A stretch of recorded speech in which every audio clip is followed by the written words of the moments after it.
Somehow he's been unleashed now. He believes he's going to beat everyone. His calculation is out of this world. He's been on a bit of a downward spiral. My question was quite direct. If you are attacking Chaos player, are you more likely to win tournaments?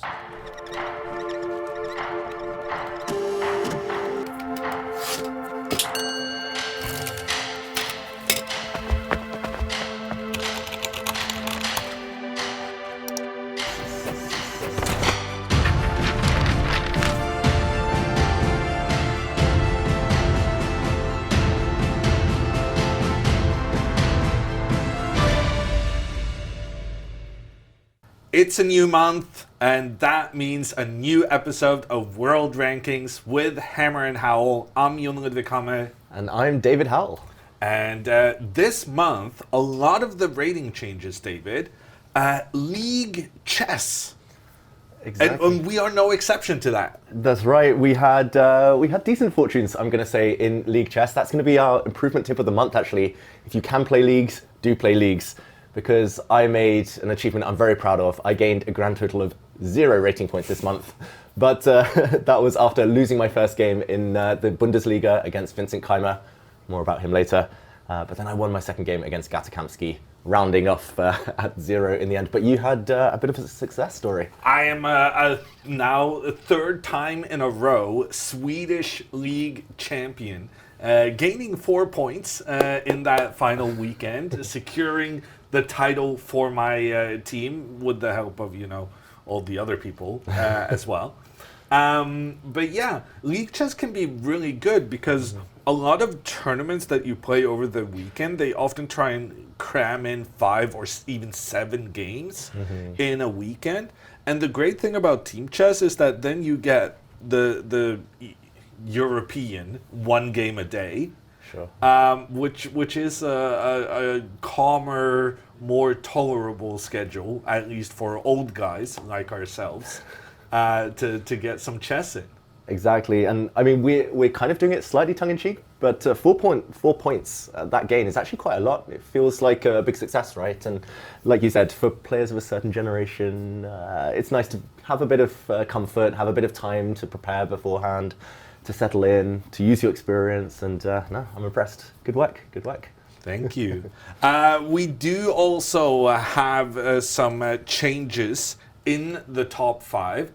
Mostly changes based on ratings, but there is one placement change as well. Mr. Carlsen has not been playing the Swedish league, but he played the Norwegian league, and he also gained 4 points. Exactly. I'm telling you now, leagues, it's the way to do it these days. If you don't want kids to steal your rating, go on a low board in the league or a high board and gain those ratings. Magnus gaining 4, of course, 3 out of 3 in the Norwegian league. It's hard to gain at that level, 2800. He beat 3 very strong players, but 4 points is his reward. And also the number 2 player, Hikaru Nakamura, gains rating as well. He did not do it in a league. He did it at the American Cup. That's right. It was a kind of mixed format, knockout tournament, I'm going to say, where he had to play some classical games, some rapid, and you were actually commentating on that. How impressed were you with Hikaru's performance? I think he did really well. I think Hikaru's been struggling a bit. I think his confidence took a hit, especially the really poor showing he had in New York, his home turf, at the World Blitz and Rapids over New Year's.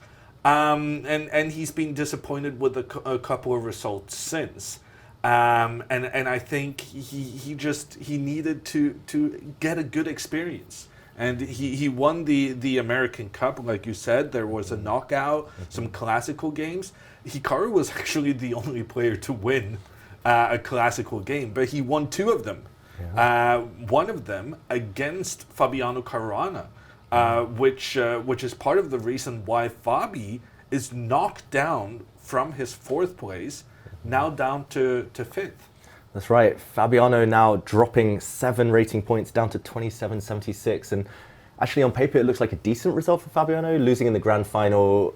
Okay, he would have loved to have won that, of course, but coming second in a tournament like the American Cup, but still losing a spot in the rankings, still losing rating points. It's a hard world out there these days. And we were talking about how we're old. Hikaru's even older than us. And I think actually he's using it as a superpower now. He's seeing these as kind of, I mean, not losing these tournaments, not losing a game is the first step, and taking those odd wins here and there, that's the way to gain these rating points. Yeah, and the player who overtook Caruana, Erigaisi, who was one of the big losers together with Caruana actually last month, but now Erigaisi starting his comeback in towards those 2,800 promised lands. He gains 4.8 ratings in the German league, the Bundesliga. Exactly. No prizes for guessing that it was in a league after all. And again, Arjun, he did it with 2 very impressive wins in Germany. And I should mention Caruana now in 5th place in the world rankings. He was 2,800 this time last year, so he's been on a bit of a downward spiral in terms of rating points. Something he will need to correct in the near future. Hikaru actually spoke about this on his channel during the American Cup, that he felt Caruana is in a bit of a strange place right now, because the big goal for most of the top players now this year is going to be qualifying to the candidates tournament, the qualifier to the World Championship. But Caruana has already qualified through his performances last year, and that means now he's kind of like he's training to a tournament that starts in a year. Yeah, it's like limbo, right? You don't know how hard to push, you don't know whether to reveal your own openings, you don't know exactly where you stand. And I think we see it a lot with the World Championship, for example. Once you have that crown, it's like, what's next? And for Caruana, it's what's next? It's in 12 months, like you say. And it does feel like the intensity maybe isn't quite there. Fabiano's always thrived on being a very intense player, giving 100% every game, but he doesn't necessarily need to now. And I think the top players, if you ask them all, I mean, our job is to talk about rankings, but they would rather have those tournament victories than the rating points. And maybe that's just the kind of compromise he's willing to make at this point in time. Fabiano, he might lose a few rating points here and there, but maybe he's trying new things. Maybe he's saving some prep. Who knows? But yeah, hasn't been a great month for him. Fabi does have an amazing record, though, for qualifying to the candidates tournament. Because that has got to be said, on the road to World Championship, just getting into the qualifier has proven a challenge for many players. And Fabiano is proving that even though he's not consistent on the rating lists, he's been very up and down for the past couple of 5 years. Yeah. He is consistent in qualifying for the big occasions. Yeah, he's a big game player, and he's always there or thereabouts. He's only won the candidates once, but he's always been kind of in the mix until the last few rounds. So who knows, in 1 year's time we might be talking about him being back at 2,800 and challenging Gukesh for the title. Who knows? We also have some top gainers. And let's just say Carlsen gaining 4, Erigaisi 5, Naka 2. It's not anything compared to the big gainers we have this month. And we're going to start with a guy who 2 years ago had a lower rating. April 2023, Aravindh was rated lower than I am today. But after his most recent success, the win at the Prague Chess Masters, which was the big top-level tournament of this month, he gains 17.5, rounded up to 18, which is nice. Nice. But that puts him at 11th place in the world rankings, 2 years after not even being in the top 150. Yeah, I mean, it's crazy. It's inspirational in a way. It shows that maybe with a big push we could still make it. But yeah, I mean, it's been such a rise. And Aravindh, I remember I played him a few years ago around the time the pandemic struck, and I followed a lot of his games, and he was always playing really timidly against the top guys. He would just play to draw, but it feels like somehow he's been unleashed now. He believes he's going to beat everyone. His calculation is out of this world. It's that Ramesh school of chess after all, and yeah, maybe inspired by the kind of Indian golden generation. He's been pushing on, and Yeah, because place. he's a bit older than the rest of them. Yeah, he's 25 years old. He was, I mean, that's pretty young, but compared to the rest of them who are, I mean, a lot of them still in their teens, like Gukesh and Prague, but yeah, it's impressive, Aravindh. 11th place for now in the world rankings. Do you think he can go any further? Well, so here's the thing. When I was at my peak ranking in the world, just, you know, humble brag. No, it's not even humble. There's nothing humble about it. Yeah. But I was ahead of Jan Nepomniachtchi. Mm-hmm. Yeah. And, you know, there are these players who are, you know, extremely talented, but at some point in their 20s realize that, you know, I haven't been maximizing my talent. I'm going to put in more hard work. I'm going to work more on my openings, my time management. And then once you have success, then it kind of, success breeds success. Yeah. And I feel like Aravindh right now is looking to be a kind of Nepomniachtchi story. Yeah, something clicks. You're 100% right. Nepomniachtchi, he was always around 2,700 for several years, and then suddenly made a huge jump and was challenging for world titles. I have a theory, actually. You mentioned being at your peak, and I think my peak rating was around the similar time to yours, a few months in between it. But I have a theory that around the age of 18, people start accelerating, they start making a big push. It takes a few years to stabilize. You never know in life, you know, what you're doing next. It takes a while to find that next burst, that next wind. Around the age of 25, you start thinking, okay, technically I should be nearing my peak now. Then you kind of put your ducks in a row. You focus, you work hard, like you said, you make another jump. And then again, around the age of 30, I think suddenly you're feeling, getting a bit older here, I need to push again, need to work even harder. So I think 18, 25, and 30, what those are the big moments. players are you basing this theory on? Myself. And Aravindh, he's 25. And I see a lot of teenagers around the age of 18, and I know a lot of my fellow English players, they kind of, Michael Adams, for example, back in the day, and it was always in their kind of mid-20s, that's when they made the next big jump. Having broken into maybe the Super GM level, that's when they made their next big leap. But yeah, just a theory.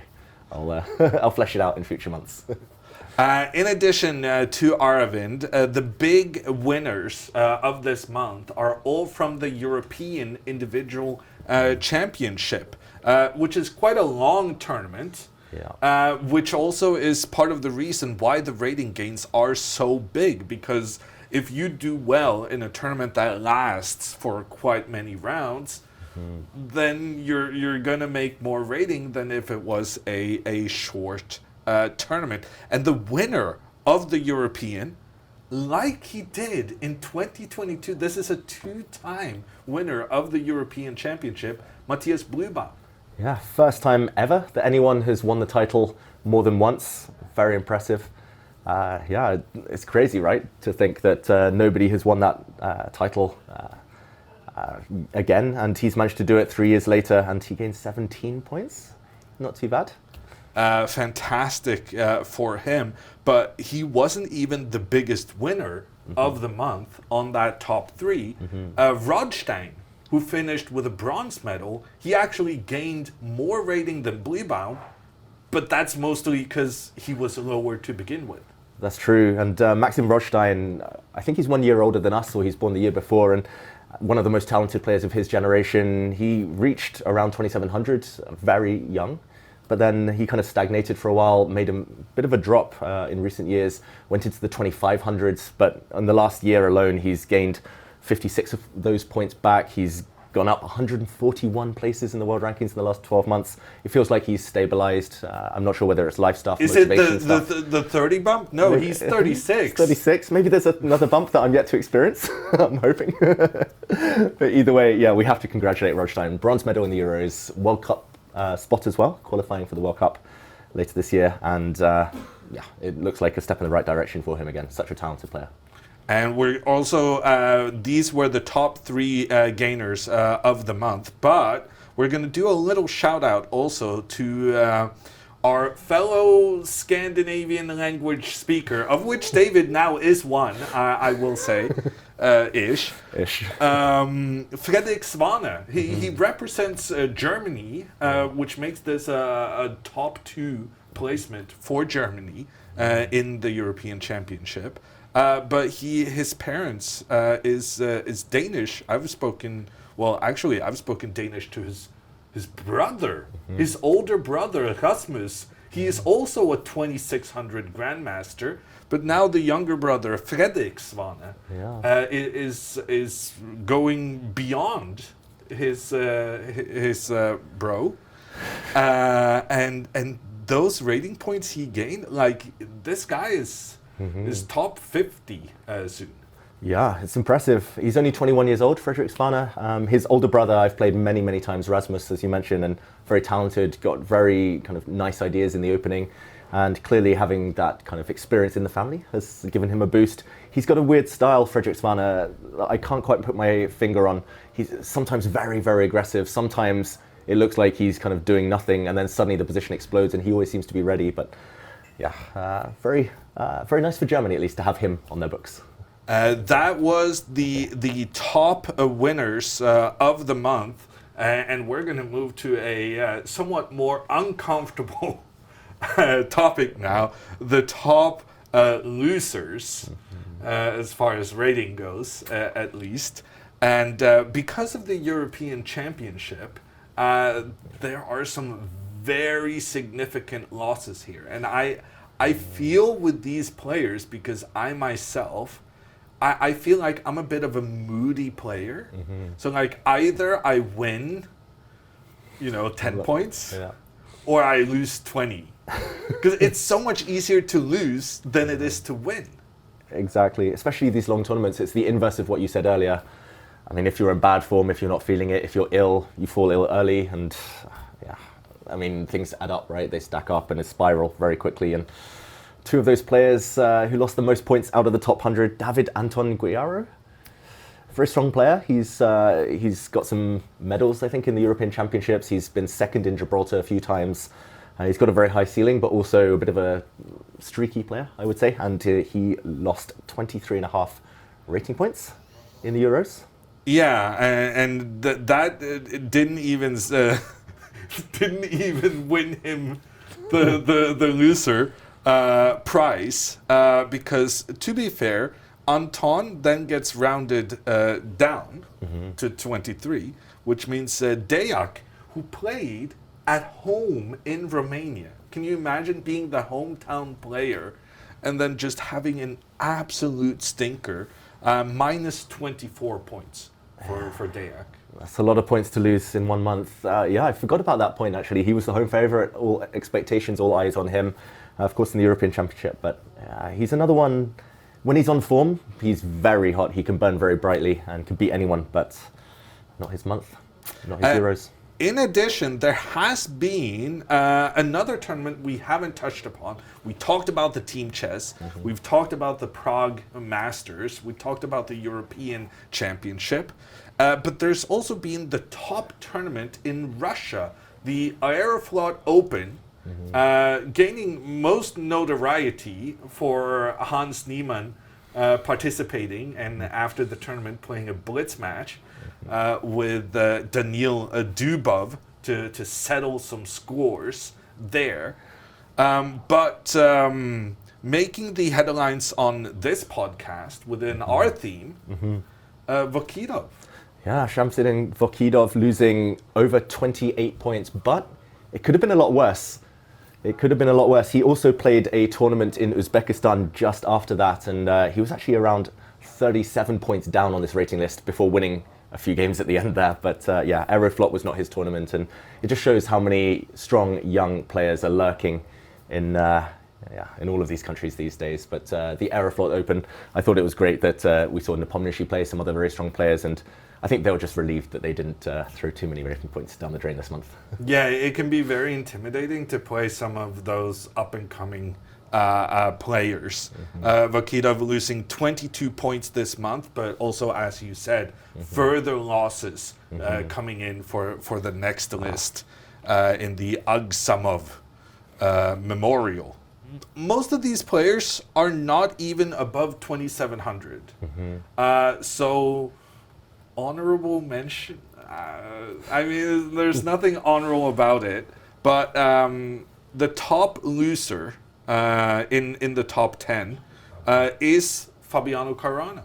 Yeah. So not huge changes, but that problem Caruana had in the American Cup, not winning any games and losing once to Hikaru, that did put him as one of the big losers of the month. We also have Lim Le losing 4 spots, losing 10 points among those over 2,700. So I would say, and I don't think this is very common in some way, but the 2,700s, they're winning more than they're losing, at least this month. At least this month, yeah, that's right. We have seen a bit of deflation. We've kind of briefly touched on it, but players have been dropping a bit in rating in recent times. I guess not all of them were playing. Gukesh, for example, not in action. And those who did gain played leagues, played knockout tournaments. So maybe it was just something kind of localized to this month, but who knows? The trend doesn't seem to be upwards for the top 10 right now. We'll see if what transpires in the coming months. And speaking of what's coming, let's take a look at what April has to offer us. And the big event is the Women's World Championship. That's right. It starts in just a few days' time. It's between the reigning champion Zhu Wenjun and the challenger, a former champion herself, Tan Zhongyi. Hope I'm pronouncing that right. But, you would be better than me, but I think we're both not entirely confident with these Chinese names. And we can take a look at the women's rating list. Hu Yifan still barely out of the top 100, Close. but she's very close, though inactive, retired, semi-retired. Probably the same amount of retired as we are.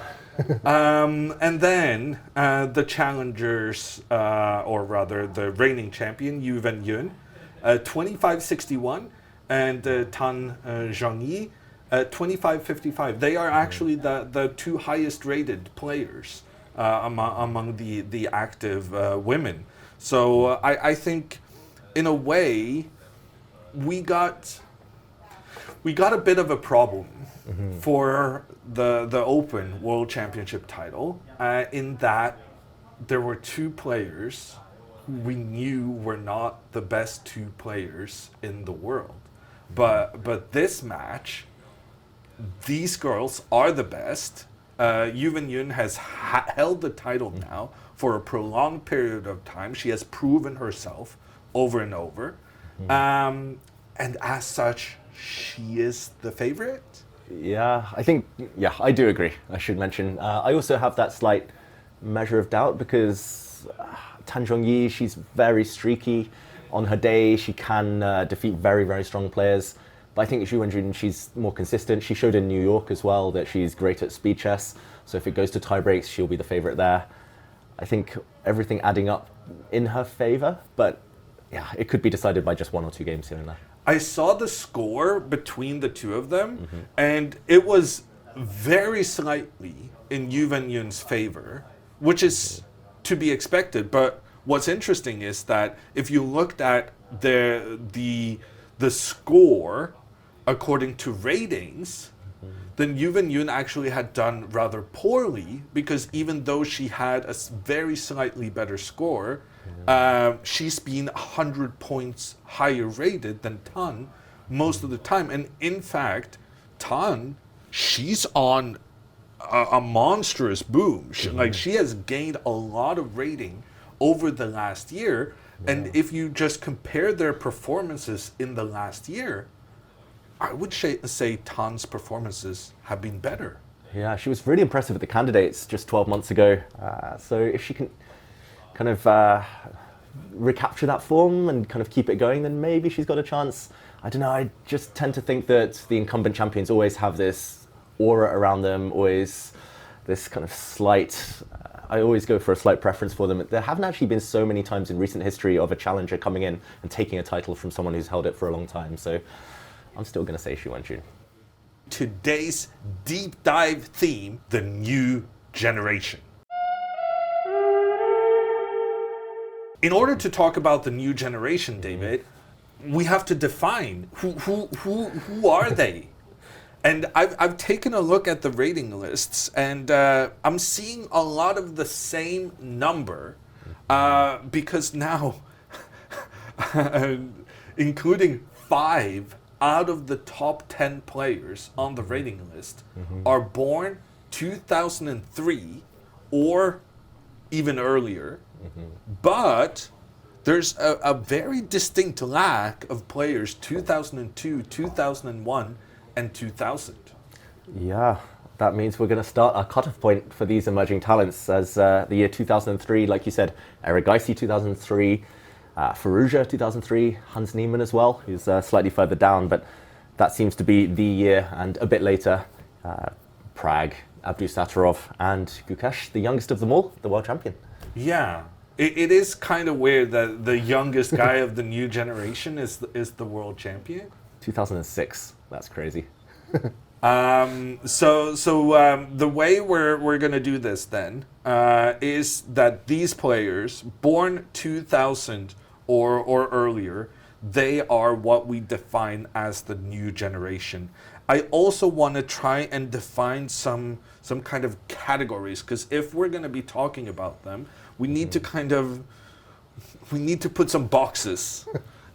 First we need to make some boxes, and then we're going to put the players, categorize them into it. Because part of my point of this discussion is that they cannot all be the long-term number one player. That there is a change between when players are coming up, everyone's like, oh, he's full of promise, oh, he can be the very best. But at the end of the day, when there's 7 of them, like we have here, they can't all be number 1. They can't even all be number 5. So what is it that differentiates them? And then based on different styles and predictions, can we say something about who we think are going to be the long-term top 3 players among them? And I've devised kind of 2 categories here, David, which basically has to do with whether their strategies are long-term or short-term. Sure.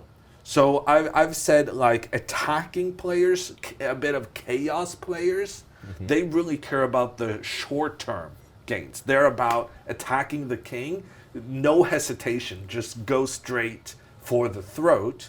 And then we have some what we in chess call positional players, but who are more like a long-term strategic. I'm gonna have better pawn formations and beat you in the end game, kind of. Sure, I know that style very well. Don't worry. And I'm glad you had to build the boxes. I'm not the best at DIY, so I agree. Those are nice categories to try and put the players in. And I mean, before we do dive in, we should mention they're all very good. Of course, they're all very universal players. Like especially with the calculation, I think that's the one part that's hard to separate them. No, but here's my protest, because everyone now is saying, "Oh, universal players," and I have Carlson. He's saying like, "Oh no, you shouldn't have preferences in your style, because if you have preferences, you have weaknesses. You should always just have a preference for the best possible move in any position, whether that be an attacking move or a more long-term strategic move." But the reality is, no player is built the same. No, true. Players are maybe not as diverse as human personalities, but it's definitely a lot of minute differences between people. Yeah, tiny differences at that top level. I'm going to start by saying brute force going for the chaos Alireza Firouzja. I think ever since he broke onto the scene, he was always playing super ambitious chess, ideally aimed towards attacking the opponent. He was playing kind of power 1e4, as I like to say. It was a lot of open Sicilians, Italian games keeping the tension, then going for a kingside attack later on, playing Sicilians, some Caro-Khans as black, but always very aggressive openings. I'm not sure he's changed his style enough. I'm not sure he's adapted since he broke into the kind of world elite. became world number 2 in his teens. Ferrugia, I think maybe adapting a bit more, learning that long-term side, learning how to be a bit more patient, especially in end games, knuckling down, defending worse positions. I think he's got kind of more pronounced kind of strengths and weaknesses than some of the others. So I'm going to put him in the chaos box. Okay. I don't know if you agree. No, I definitely agree with that one. I think that's one of the easier ones. But who are you going to put with him? Now it gets harder.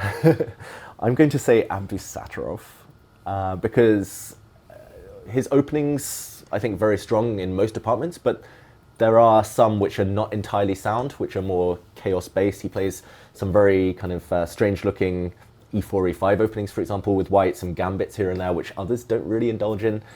He plays some very, very aggressive open Sicilians, which kind of have fallen out of fashion, I would say, at the top level these days. Every time I see Abdusattorov, I mean, he's a great calculator, but it's normally calculation with the intention of going on the attack. And he's very kind of, he's very strong in other parts, of course, but I don't see him these days try to eke out these tiny advantages and play towards a more positional nature. So basically, this box is just the exciting players, the players the crowd loves to see. Yeah, I think the crowd loves to see them all, though. Erigaisi, Gukash, Niemann. But Erigaisi, would you say he does not fit in the chaos category? I think he will go for chaos if he can, and if he feels it's justified. Erigaisi, the one defining trait I would kind of attach to him is that he always plays the most ambitious move, whether it's a positionally ambitious move, or whether it's a kind of tactically ambitious move. I think he'll always try to test the opponent. That's why he's been so successful in these open tournaments. I've seen him do a bit of everything. I wouldn't say the technical side is his strongest, but I have seen him play very technical games if he needs to against lower rated players to grind out these long games, just as he did in the Bundesliga this month. But how about you? Erigaisi, I have trouble placing. Which box would you put him into? Well, I think what he said himself, right, when he had this massively poor performance last month, which lost him so many rating points from the Tata Steel tournament, he said, I wanted too much. Yeah. But that was him critiquing himself, but it was also him saying, I want a lot. And like you said, he's very ambitious. He wants to go for the win on every occasion. I think it's interesting the point you make that you can be ambitious by playing both for the long-term advantages and for the short-term advantages.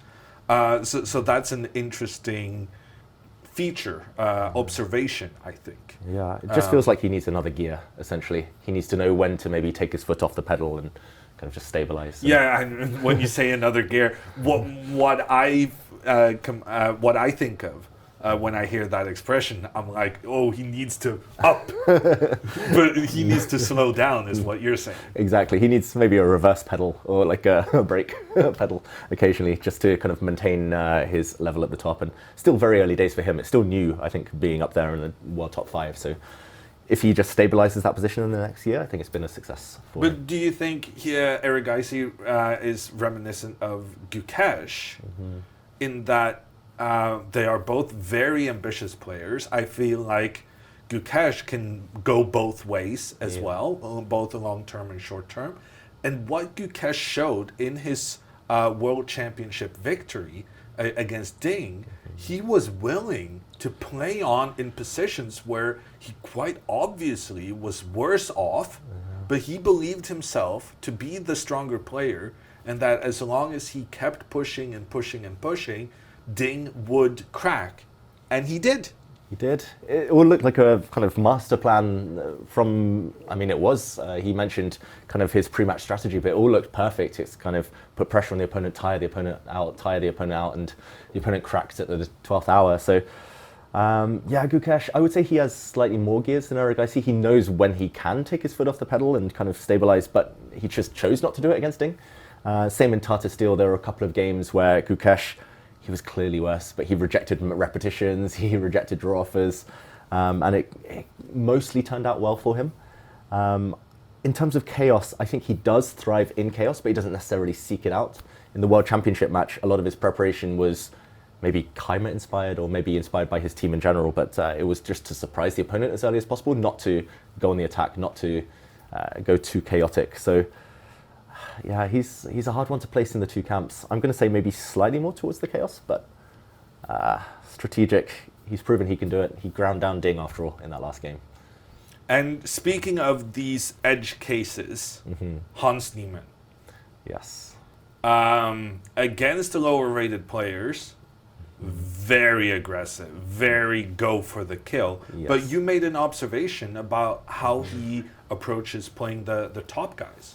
Yeah, it seems like he has a few different ways of playing, and he has very defined opening repertoire. So against the very top guys, he'll stick to the Italian, he'll stick to 1e4 as white, and then as black, he'll always be playing the Berlin, he'll always be trying to lock things down, be super solid. And he's proven he can play technically well. Like when he beat Magnus in 2022, he ground Magnus down in a slightly better endgame, which not many in history have been able to do. Yeah, so it feels like he's kind of got two mindsets. He's like, okay, this time I'm going to take a massive risk. Hopefully I'll be rewarded because I'm stronger than my opponent. And also when he plays the very top guys, he's like, okay, I'm going to lock things down. A draw is a fine result. I'll focus on beating the players I know I'm confident against. But he hasn't been tested at the very top level, I would say. He hasn't gotten a lot of chances. He hasn't had a lot of chances. So it's yet to be it's yet to become 100% clear what his true nature is, which one he prefers and which strategy he's going to stick to long term, I would say. But normally the older the player gets, the kind of lower maintenance their game style becomes. So I'm going to say against the top players, he's going to stick to that kind of technical, more solid approach. But I guess we'll find out this year if he gets more chances. And it's a difficult one though to put. I think he could be in both categories equally. Hans Niemann, another edge case, I would say. And then the last two guys, Praggnanandhaa and Camer, they are more of a long-term strategic. I'm gonna have just better placed pieces over the course of 20 moves players. Yeah, 100% agree. I think these two very safe, kind of in that box to put them there. Especially Camer, who's very much about the strategy, and preparing for him recently in the Bundesliga, I noticed he very rarely allows kind of tension to evaporate quickly because he wants closed pawn structures. He wants to be thinking about the long term. He doesn't want the climax of the game to be too early. Prague, I would say, last year wasn't at his best. In the candidates, he tried very aggressive openings and didn't really suit his style. So I still think he's looking for his boundaries. Fantastic calculator, but I think his instincts are much more technical than, say, Gukesh or Erigaisi. So I think for now, at least, he belongs in that category. So now that we've defined some of these players, or at least talked about what they prefer, how does this relate? How can we use our conclusion so far to say something about 10 years down the line, who has won the most tournaments, who is the most stable in the top three, and who is the world champion? Because those three questions may not have the same answer. True. They're somehow intertwined, but there's no guarantee there's a direct correlation, right? And do you think that the attacking chaos players are more likely to win more tournaments because they are a bit more win or lose, as opposed to someone more solid like Camer, who would traditionally then maybe, lots of draws and win 1 or 2 games? It is difficult. I mean, just looking back in history, to the extreme, there have been the likes of Tal, very aggressive player, but became very, very solid later, maintained his place in the elite, but didn't quite reach the heights that he was in his early days. Kasparov started very attacking, but found a more solid kind of style of play because he had to against Karpov. I would say, Nakamura, for example, very attacking player in the early days, now very technical, very much about the end games. I mean, you follow a lot of his games, and these days he seems like he'd far rather grind things out. So you can be successful with both. You can be successful with both, but I would say that the more attacking players, they naturally will become more technical with age, just out of necessity. Energy levels will drop, so they'll need a less high maintenance kind of style of play. My question was quite direct. I feel like you're talking around it's a hard one. Because I'm asking, if you are attacking chaos player, are you more likely to win tournaments? Yes. Yes. And you agree? I agree. Yeah. Okay. Yeah. Well, I'm not sure. I think it has to be about being moody or being streaky. Yeah. Which is like the players who have the most terrible results, like me, can also have, like, when I'm winning, I'm winning. I mean, the number of tournaments I won compared to like the level I'm at is incredible. But for all the tournaments I win, I also have like 5 tournaments I'm losing a lot of rating points, because like it's like either it's super great or it's super bad, and I guess that's not really dependent on my style, but I guess I think moody players are more affected by because moody players are basically, if things are going well, you're calculating well, right? And then I'm thinking, I'm digging my own grave. But you take more risks and you believe in the risks and they pay off. You manifest them into. I think in some ways the chaos players are more likely to have the ups and downs. Yeah, but then again, I mean, Faruja, like, can he adapt to kind of find his best that he showed maybe a few years ago and kind of maintain that?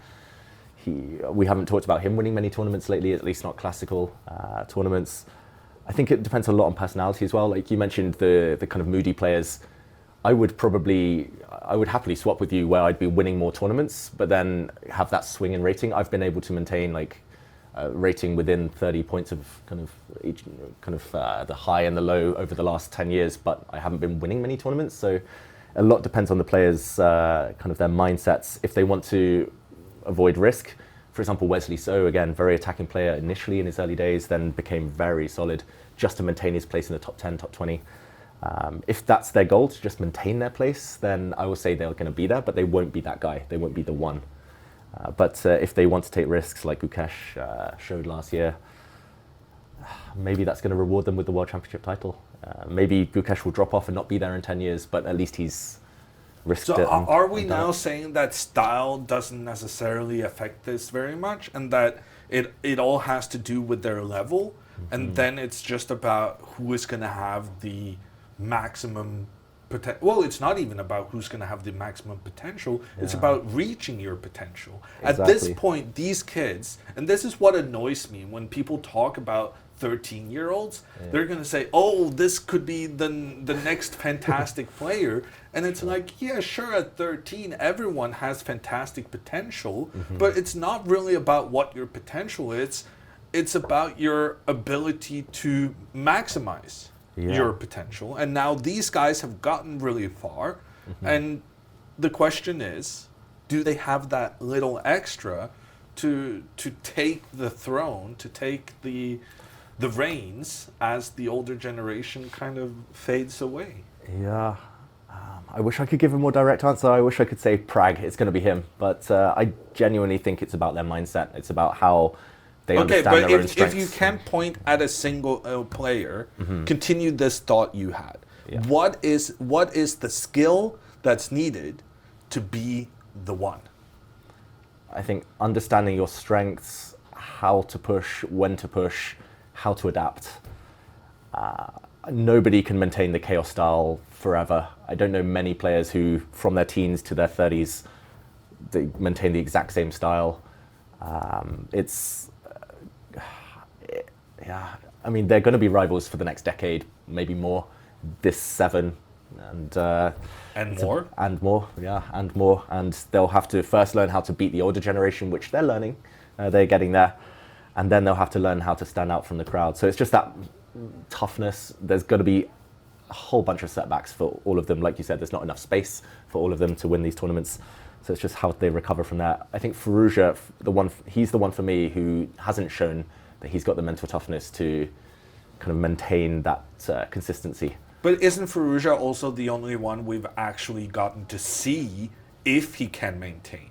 Because him being in this generation, he was years ahead He's been there for longer. of the other guys, which means he already has years of experience at the top level. And then, well, you're saying that, I guess what you're saying is that we have proof that Oliveira hasn't been able to adapt, but we still don't know about the others, how they will deal with this new plateau. Is that rude to say plateau? Hill? Plateau is fine, I think. Don't judge us at home. But yeah, I mean... There's still some room to grow. There's still some room to grow. I mean, for all of them, there's room to grow. I mean, who would have known that Magnus would be the one to stand out when we were 12 years old? I know these guys are a lot older now, but I mean, there were other players. Nepomniachtchi was always up there. And I mean, it always seems to be one who stands out from that pack. But who it's going to be, Gukesh, I'm going to say is taking the early lead, just because he's younger than them all. He's got the title already. It's his to lose. But it would be great for chess. This is my opinion. It would be great for chess if Gukesh actually managed to keep his title now. Yeah. For a prolonged period of time. At least another couple of matches. Because I think, because I was reminded of this when you brought up Tal, which basically, I mean, maybe it's not. Tal is close to being the last time we had a situation where the world title was switching every other year. Yeah. And we are now in a potential situation where that might happen, where the challenger and reigning champion are roughly the same strength, which could mean that we see the title hopping from player to player. And that, I think, is not a good thing. I like it when we had the Karpov, the Kasparov, the Carlsen, where there was one guy who was just clearly better than the others, because it lends the title so much legitimacy. True. And yeah, I mean, I know we're talking about rankings, but the title, that's the one, right? I'm sure any of these guys would give 50 rating points just to maintain that, just to get the title in the first place, let alone maintain it. So, well, speaking of that, how do you see Anand? Because Anand was not clearly the strongest player. He was, together with, first Kramnik and Topalov, and then Kramnik and Carlsen, I would say. He was never like the clear number one, but when it came down to it, when we had the title match, he won it. Yeah. And that elevated him. That made, even if he wasn't clearly the number one player in the world, he was the world champion, and he proved himself time and time again. Yeah, he seemed, I mean, talking about the psychological side, the mindset, he seemed very stable. Whether he won the title or lost it didn't seem to be the defining thing for him.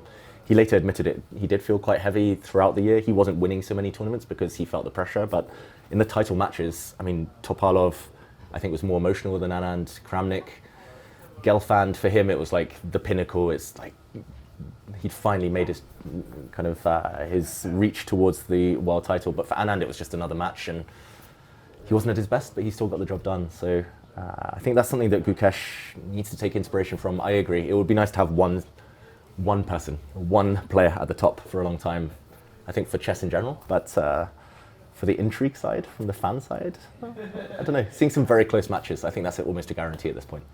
Yeah, and what all of these players have in common, they're incredible fighters, which maybe has become something that's lacking from the generation before them. Yeah, it goes in cycles, right? Once players get to a certain age, they don't have the hunger anymore, but these guys, they have the hunger. And when we talk about modern chess, it's this hunger, right? It's fighting on to the last move. Maybe Magnus started it when he showed that you can play games for 7 hours right to the bitter end. But, and actually make your opponent crack. Exactly. That's the key, right? Because before Magnus, people were like shaking hands on equalish positions after 4 hours, and then Magnus says, "No, I'm going to play for another 2 hours," and the guys made mistakes. Turns out these top players weren't as good as we thought they were. Yeah, and chess isn't as drawn as we thought it was. So, yeah, playing it to the end, that's the one defining quality, I would say, of this whole generation.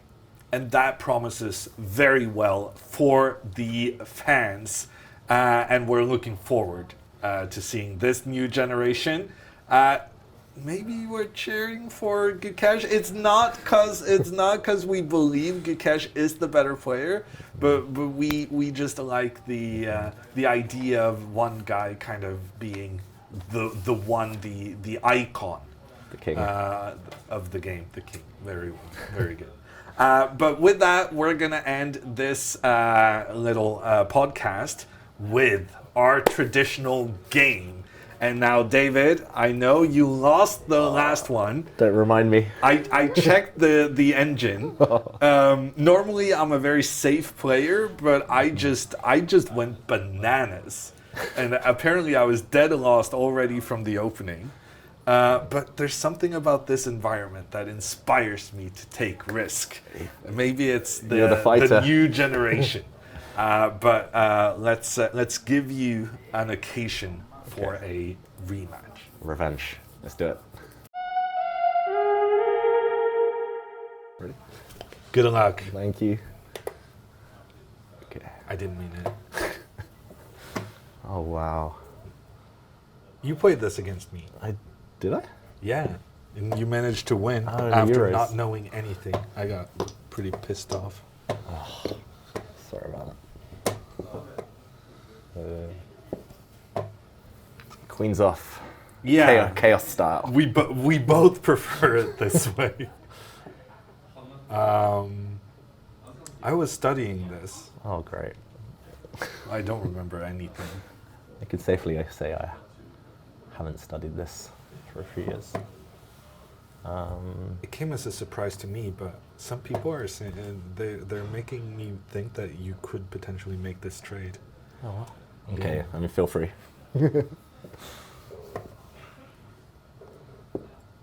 Oh, you decided not to make the trade. You scared me.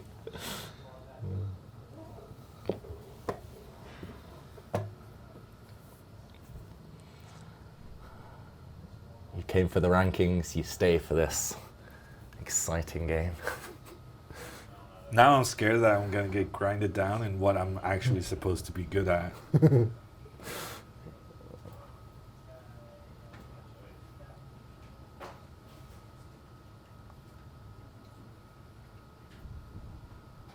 This is supposed to be my skill, David. I mean, It would be embarrassing. prove it. Okay.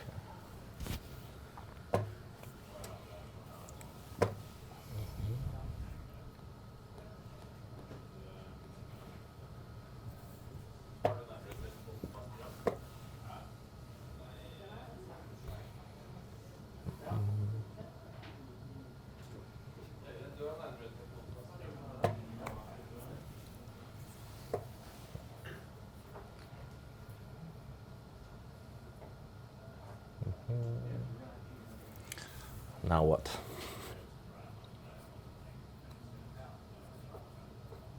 You can go rook into the center.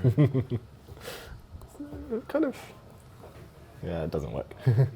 I'll play this. I'll prepare that one.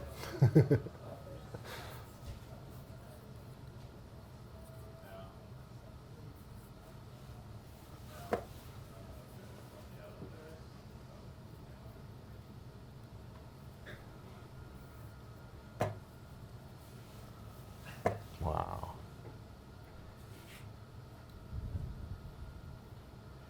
Bad move. This is something very different to the last game. This is we very played. different. Oh, this is more. This is better. It's not bad. Not for the audience. I thought you were an entertainer. I gave up on that a long time ago. Hopefully they were entertained enough by the debate on the new generation.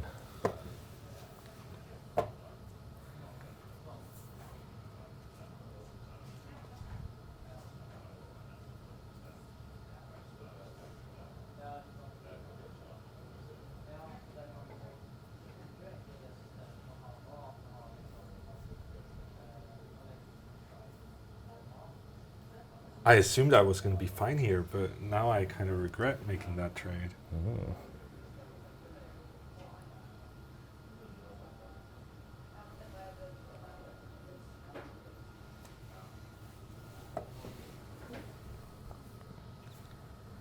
For some reason, I thought you were going to take this knight, and then I realized he's just going to go back. And then that became a bit annoying.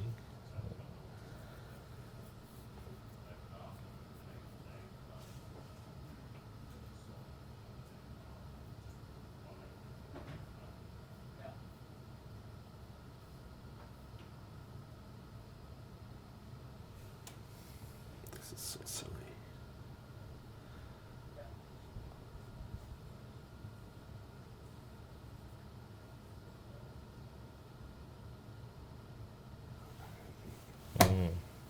I'm not sure I had a choice. I agree.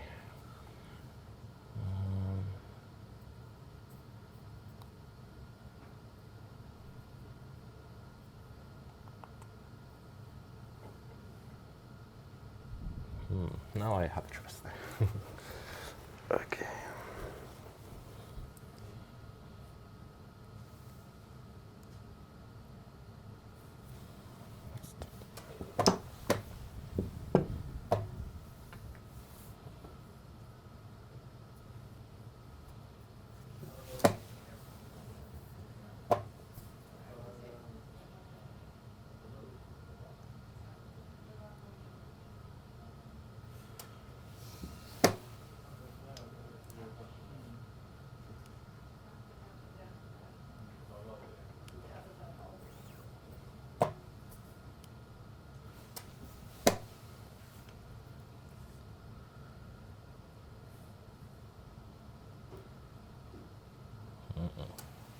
I'm very unhappy about my play.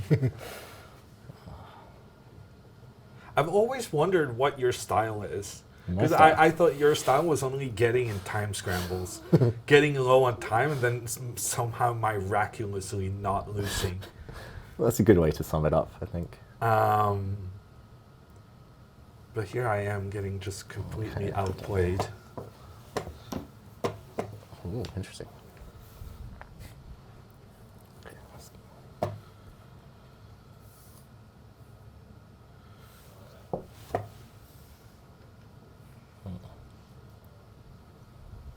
I feel like I could have got more out of my position there, somehow.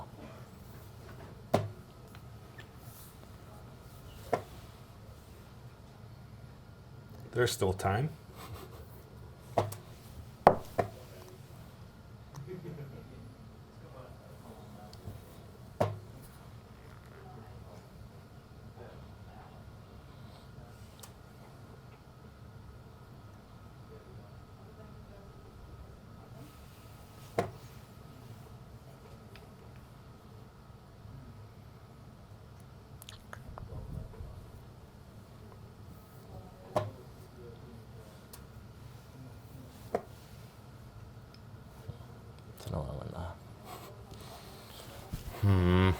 The classic Howell.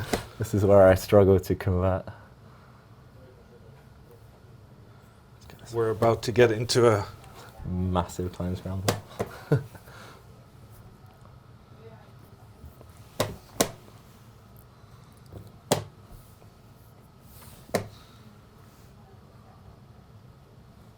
We're talking less this game, I'm noticing. I want it more, that's the problem.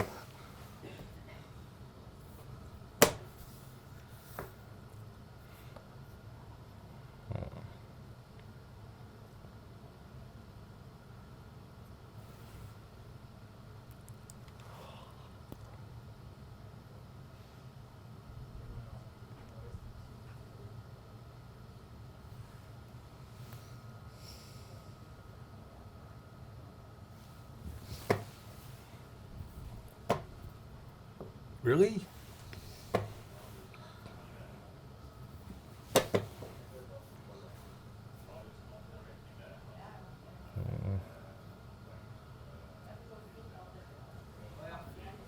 I'm not even sure that pawn was It was worth it. good for me. Okay.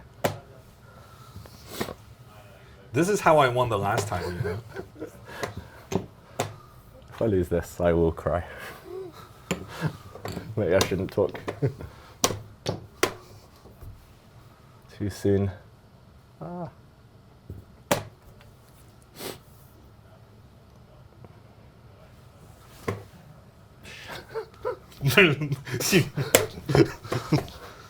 You have some serious concerns here. I don't think I'm worse, but definitely lost control.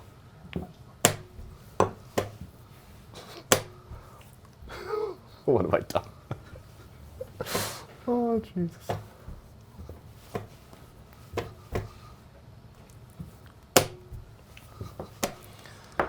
Can't improve. Neither, I guess, can I.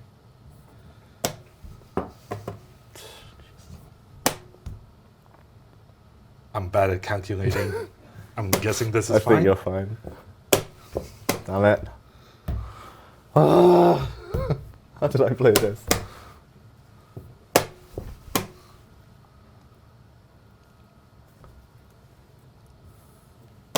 It's taken me some time, but I just realized I can just take this.